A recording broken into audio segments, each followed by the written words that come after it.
안녕하세요. 대한변호사협회 공인 산재전문 박중영 변호사입니다. 오랫동안 산재전문 변호사로 활동을 하면서 수많은 산재 사건을 다루었는데요. 그 중에서 재해 근로자분들이나 사업주분들에게 도움이 될 만한 사례들을 선별해서 박변의 산재 이야기라는 제목으로 동영상을 제작하고 있습니다. 오늘은 그 12번째 시간으로 회사에 대한 손해배상은 언제까지 청구할 수 있을까요? 라는 주제로 이야기를 해볼까 합니다. 설명의 편의를 위해서 재해 근로자의 이름을 홍길동으로 해서 이야기를 시작해 보겠습니다. 41세 홍길동은 4년 전 건설회사 일용직으로 고용되어 작업을 하다가 3층에서 떨어져 허리와 머리를 크게 다쳐 병원 중환자실에 입원하게 되었습니다. 홍길동은 치료기간 동안 근로복지공단으로부터 산재 요양급여와 휴업급여를 받았고 얼마 전에 치료가 종결되어 산재 장애급여도 받았습니다. 홍길동은 요양 종결 후 회사에 대해서 손해배상을 청구했는데 회사에서는 이미 3년의 소멸시효가 경과해서 손해배상을 해줄 수 없다고 하고 있습니다. 그렇다면 홍길동의 손해배상 청구권이 3년의 소멸시효가 경과한 것이 맞을까요? 민법 제766조에서는 불법행위로 인한 손해배상의 청구권은 피해자나 그 법정 대리인이 그 손해 및 가해자를 안 날로부터 3년간, 불법행위를 한 날로부터 10년을 경과한 때에는 시효로 인하여 소멸한다고 규정하고 있습니다. 따라서 홍길동은 사고 발생 이래 신체 상해라는 손해와 가해자인 사업주의 존재를 알고 있었다고 해야 할 것이기 때문에 불법행위에 의한 손해배상 청구권은 사고 발생일로부터 3년이 경과해서 이미 소멸했다고 할 것입니다. 불법행위를 한 날로부터 10년이 경과하지 않았기 때문에 소멸시효 기간이 남아있는 것은 아니냐고 생각을 할 수 있는데요. 여기에서 말하는 10년의 시효 기간은 사고 발생 당시에 피해자가 손해 및 가해자를 몰랐다고 하더라도, 다시 말하면은 예컨대 뺑소니 교통사고를 당한 피해자가 뺑소니 운전자를 찾지 못해서 누가 가해자인지 모르는 경우, 이런 경우에는 불법행위가 있은 날로부터 10년이 경과하면 가해자가 누구인지를 알던 모르던 상관없이 손해배상 청구권은 소멸한다고 하는 의미입니다.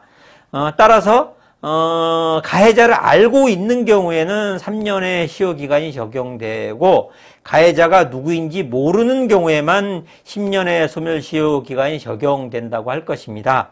홍길동 씨의 경우에는 사고 당시에 가해자인 사업주의 존재를 알고 있었기 때문에 3년의 소멸시효기간이 적용된다고 해야 할 것입니다.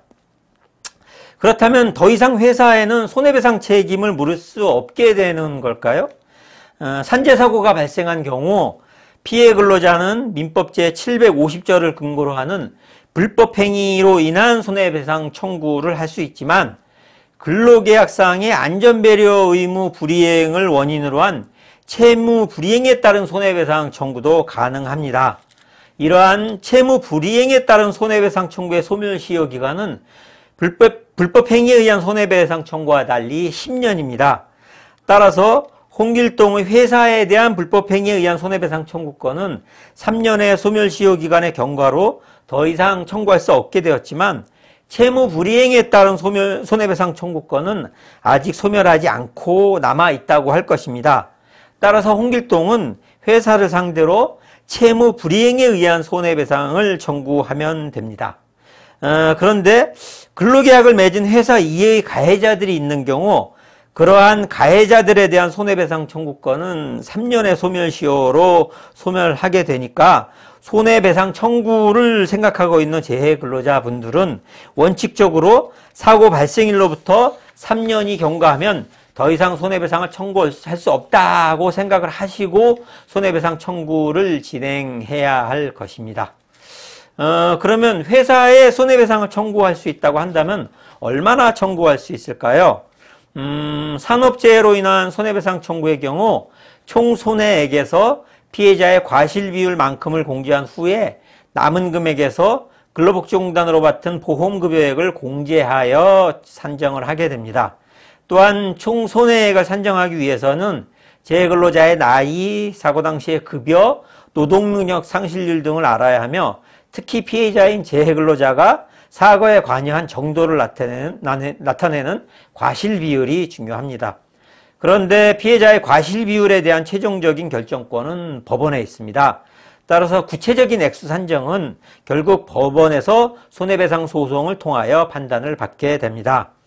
이처럼 피해자의 과실 비율은 법원에서 최종적으로 결정하는 것이기는 하지만 사고 경위에 따라 대략적인 과실 비율 산정이 가능하기는 합니다. 따라서 대략적인 사건 경위와 공제되는 보험급여액이 기재된 근로복지공단의 보험급여 지급 확인원과 노동능력 상실률이 기재된 장애진단서 등이 있으면 정확하게는 아니라고 하여도 대략적인 손해배상액 산정은 가능하다고 할 것입니다. 지금까지 회사에 대한 손해배상은 언제까지 청구할 수 있을까요? 라는 주제로 이야기를 해보았습니다. 사업주에 대한 손해배상 청구 소송과 관련해서 추가적으로 궁금하신 점 있으시면 상담 전화로 전화 주시기 바랍니다. 더 자세하게 상담해 드리도록 하겠습니다. 네, 오늘은 여기까지입니다. 네, 감사합니다.